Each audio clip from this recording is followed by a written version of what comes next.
Steve Roby, Big Island Music Magazine at the Hilo Palace Theater, Sunday, April 3rd for the final show of Avenue Q.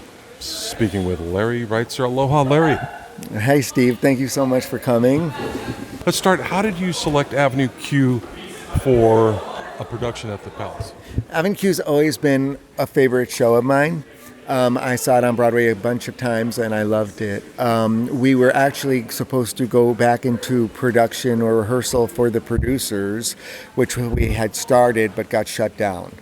And then we were supposed to go back into rehearsal with that, and we were told by the county that we couldn't do rehearsals with over 10 people indoors. So I had to look for a show that had a cast of under 8 so that I could be included and a stage manager could be included. I looked at all the shows with a cast of 8 and under, and this just seemed to be the one. I also, at the time, because of COVID and because of what we were living through, we really wanted to do a comedy. So the cast, I see some familiar faces that have been in some of your shows, previous productions. How did they get the training to operate puppets? Well, first of all, with regard to the cast, oddly enough, every single person except one was a lead in the producers. And when we pivoted from producers to this, I looked for a show that we could accommodate all of the cast of producers. One of our cast members passed on the show because of the material, and then instead we hired one other actor to step in. But so everyone on that stage was our leads and producers. We have a puppeteer, a director of puppetry, Alex Knapp, who's in the cast. You might have seen him around the island. He does juggling and he does circus performing, and he's going to be the ringmaster in the circus that's going to be visiting here. I don't know if it's a ringmaster or technically a host. And he has a lot of puppetry experience. Oh, okay. The challenging thing was I worked really fast as a director. So we had 6 weeks of rehearsal, and my plan, of course, is always to block and choreograph the show in the first 2 weeks, and then run it. And I did that, and we blocked it, we choreographed it. I thought we were in really great shape, and then the third week, the puppets arrived, and everyone put their puppets on for the first time, and I realized we're in trouble. It was a very, very difficult transition to go from singing, dancing, acting, and now holding a moving live puppet, that had to. So it went from a very comfortable place to a very tense, nerve-wracking. We have a lot more work than I ever anticipated, and then we just started adding puppet rehearsal and and just making sure that we were able to do it. Do you have a favorite moment in the musical? I have, it's funny. My favorite, I said I chose the show because I wanted to do a comedy. And my favorite moments in this musical, there are 2, and they happen in the middle and the end of Act 2. And they are probably the most dramatic parts of the show, and I think it's impossible not to get chicken skin. A lot of the audience cries. It's an incredibly emotional show, and I think I love that because it kind of comes out of left field. People think they're coming to see a lighthearted, comedic puppet show, and then it becomes incredibly emotional and beautiful and hard-hitting. And I knew that because I saw it. So I knew that it had that impact, and it definitely did for me. I didn't know if it would have that same impact 15 years later and in Hilo. When I say in Hilo, I don't mean to judge Hilo. I mean more to judge my direction. I didn't know if my production would have that impact. I didn't know if people would see it, and I would be able to actually capture that or get those beats so that it really hit. And watching this audience and watching people get so caught up in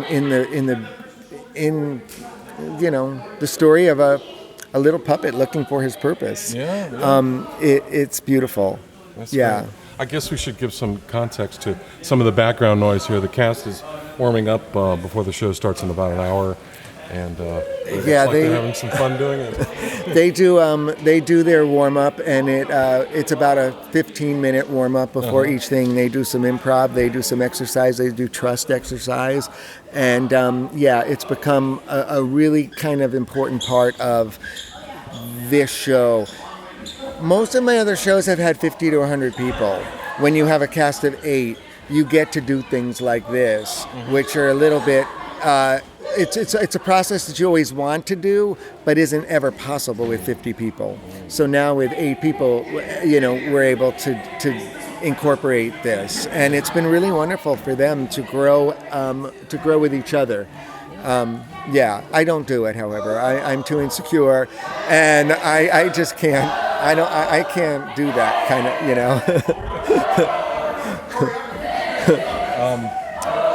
So Mayor Mitch Roth attended the show last night. Did he have any comments about the performance? Yeah, he was incredibly surprised at the impact and the professionalism. He was blown away by the cast. He just loved it. I think people come expecting one thing and leave really surprised, and he was just really, really surprised. He wanted to meet the cast. He wanted to meet the puppets. He took pictures with the cast. It was lovely. Great support.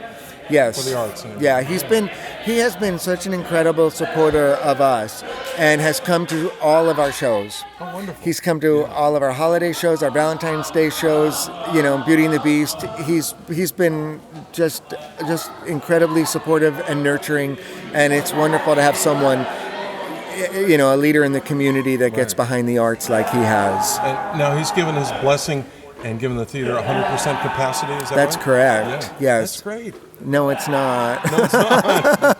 Why is It's that? not, because when I chose Avenue Q, I knew that, it's a puppet show with just a cast of 8, no kids, and not a cast of 50 to 100. So those are the variables that sell tickets in Hilo. Lots of kids, lots of cast members, a famous movie. This show is none of those things. So when I chose it, I said, we only need to sell 200 seats. And then I heard, now we're opening it up. You can sell up to 450 seats. And it's like, I wouldn't have chosen a puppet show if I knew I had that much pressure. But I'm incredibly, I can't believe I'm saying this, but I got word this morning that this show has surpassed Beauty and the Beast in ticket sales. That's amazing. Yeah, we have had incredible numbers of cast of audience, and so we did something right. Congratulations. Thank you so much. Right. What's next on your agenda for this year or in the months to come? I have a bunch of things. I'm doing a show here June 25th, which is a one-man show featuring a lot of guest stars with Bridge Hartman, who was in Beauty and the Beast. He was in the producers and chose not to move on to this show. And then I'm going to do a show at the EHCC that will have auditions in June, open in July. I'm looking at a bunch of titles. I'm gearing towards something that appeals more toward young people, since this was so adult themed. And then I'll do the fall musical, which will open in October. I'll go into rehearsal in August. So as soon as that other show opens, I'll go right into that rehearsal for the fall musical. That too will probably be young person themed. Sure. For younger audiences and younger performers. I'm glad to hear that you're busy, and it sounds like entertainment's coming back to the Big Island. Great time, things are looking good, yeah. Thank you so much. Thank you for your time, Larry. And, of course. And have a great last show. This is the 9th show. It's our 9th show. Run. Yeah.